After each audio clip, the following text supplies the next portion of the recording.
Okay, what we're going to do now is we're going to fit the bonnet bracket, or known as the little Pac-Man washer.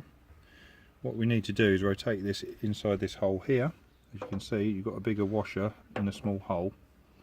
So we'll rotate it in a minute, and when you tighten it up, as you can see, there's a couple of holes. So using a small watchmaker screwdriver, you push it through both holes, like so. So once it's inside the bonnet, you can then tighten it up with your spanner and it won't rotate inside. Right, so we'll fit that now. So as you can see, extend it close to the end, offer it up, and you just basically rotate it inside the hole, like so. And what we're going to do is, we can see the holes there, so we'll just spin that round and line the two parts up, and just tighten it up with your fingers to start with.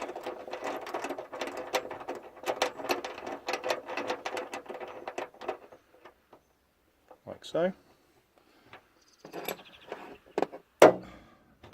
And still holding them together.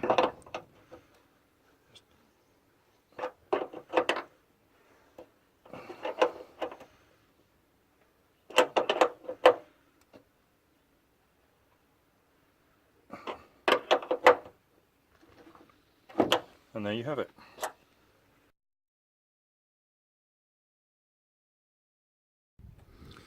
Okay, now we're going to fit the strut top bracket that is where the bottom part of the strut mounts to. In order to do this, you need to disconnect the battery, otherwise you will get sparks. You then need to disconnect it from the earth mounting point, which is this part here, using this 8mm bolt here. Keep it safe so you don't drop it. You then need to remove this strut top mount bolt, which is here, in order to fit the bracket. Okay, the new style bracket we have, which is this one. Okay, on the older style bracket, which as you can see is a slightly different shape, but still fitted in the same place, like so. The older style one would only fit right hand drive models, because the brake reservoir on left hand drive sits here. So it was adapted, so the new style bracket, you can see, goes over there and then fits in front, will fit either left or right hand side. It's then a case of refit, put your 8mm washer that comes in the kit over there and refit the bolt and tighten back up to manufacturer specs. Refit earth strap, as so, back through there. As you tighten it up, the bracket will bend to meet it. See here, it's all bolted up now. Okay, we've done up the 8mm nut with the battery mounting point through there, which will bend to meet it. Then do up the 13mm nut on top of the strut mount, which hold it in place, and lastly reconnect your battery. And then you've got this bracket and the bracket up on the bonnet ready to accept the strut.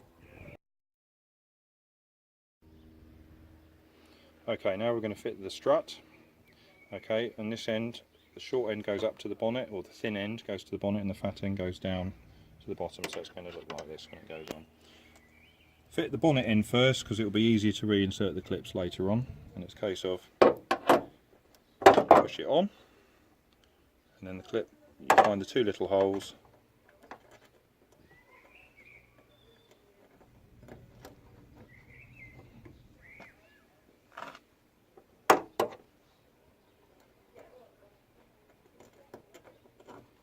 right through like that, and clip it on. At this point you'll need to take the bonnet off its original prop in order before you connect the bottom. So lift it up, and then it's just a case of, and there we have it.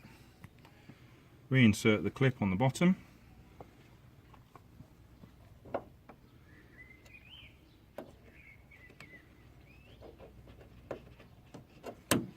And there you have it.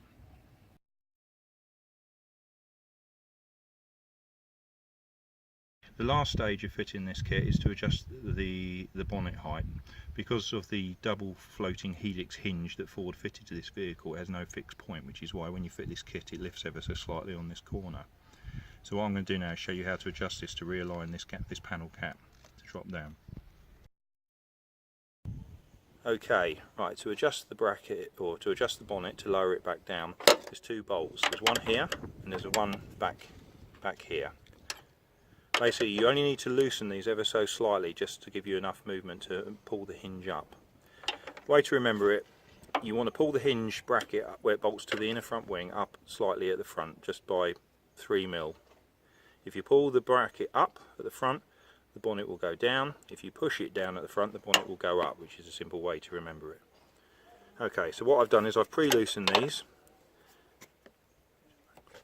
So what I'll show you now, I'm just going to pull it up ever so slightly at the front. So you just get the hinge and the bonnet, and you can see that's just moved up a fraction. You then retighten them, shut the bonnet and check for alignment. If it's now too high, you need to then do the reverse ever so slightly. If it's still not, if it's still showing too high on the wing, you need to pull it up a little bit further.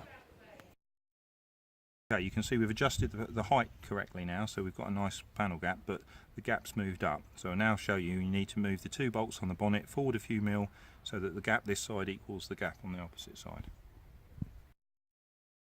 Okay, to increase the gap between the bonnet and the front A-pillar, all we're going to do is loosen these two bolts, these two here, with the 10mm spanner. And once they're slightly loosened, all you're doing is effectively pushing the bonnet slightly upwards a few mils, so you can see like we've done here, okay, by the paint gap, just a couple of millimeters, 1 or 2 mil, and that will make quite a big gap difference on the front wing.